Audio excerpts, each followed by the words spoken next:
course, our distinguished chairman of the Committee on Basic Education, the debonair Congressman Romulo. I am very much willing to answer your questions.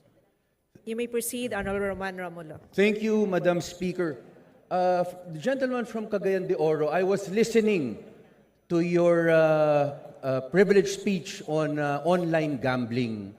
And last night, I chanced upon a news report about Cardinal or Bishop David Yes, Bishop talking David. about gambling, the Cara Cruz issue, wherein an altar boy passed away.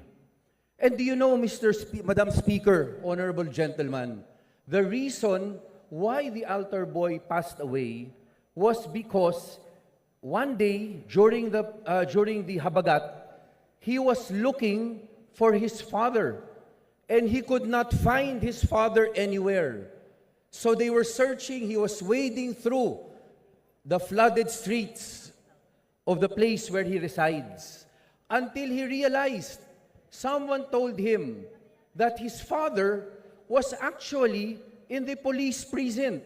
And the reason for that was that he was arrested for playing Cara Cruz Under PD, on gambling. under PD 1602. That's correct, an old presidential decree. So don't you find it ironic, Madam Speaker, gentlemen from Cagayan de Oro, that we are talking here about online gambling, whether it is legitimate or not, but then we have simple people, simple Filipinos who we arrest for playing Cara Cruz.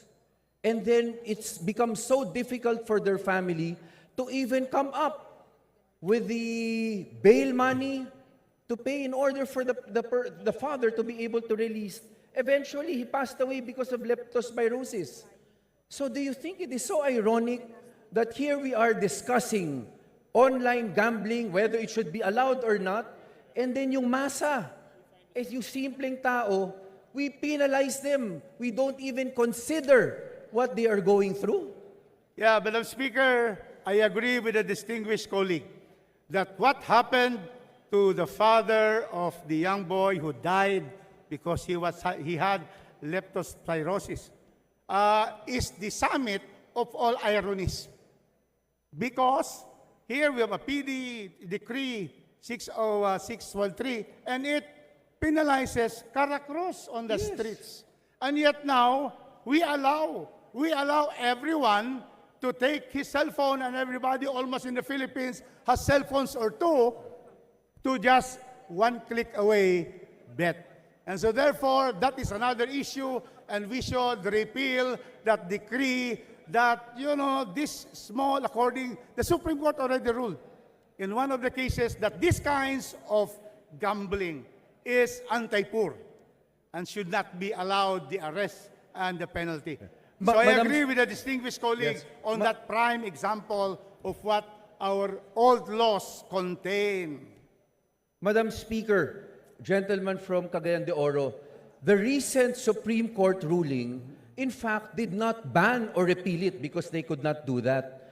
But what the justice, the ponente, did was he made it very clear that there are stringent conditions to be followed by an arresting officer before you can actually arrest under PD 1602. Hopefully, Honorable Rodriguez, when you file this bill, when this is heard in the committee, appropriate committee, you can also take a look, not necessarily in repealing 1602, but there are adverse effects which could be corrected, which should be corrected, because it is anti-poor. And I will join you, Honorable Rodriguez, during these hearings. Honorable Rodriguez, Madam Speaker, thank you very much for the time given to me. Thank you very much, distinguished colleague. Madam Speaker, indeed, tomorrow I'm going to file the bill on against online gambling total ban. I did not file it because under the rules, we cannot have a privileged speech if the congressman has already filed a bill on the same subject matter. That is in the rules. So I have not filed, and I'm going to file tomorrow this total ban. And I hope Congressman Romulo, Chairman, will be co-author, and we will take a look at these anti-poor provisions when we allow everything, all kinds of gambling, but then the Cara Cruz, which resulted in the death of the boy, it's still a crime, Madam Speaker. Thank you very much, distinguished colleagues.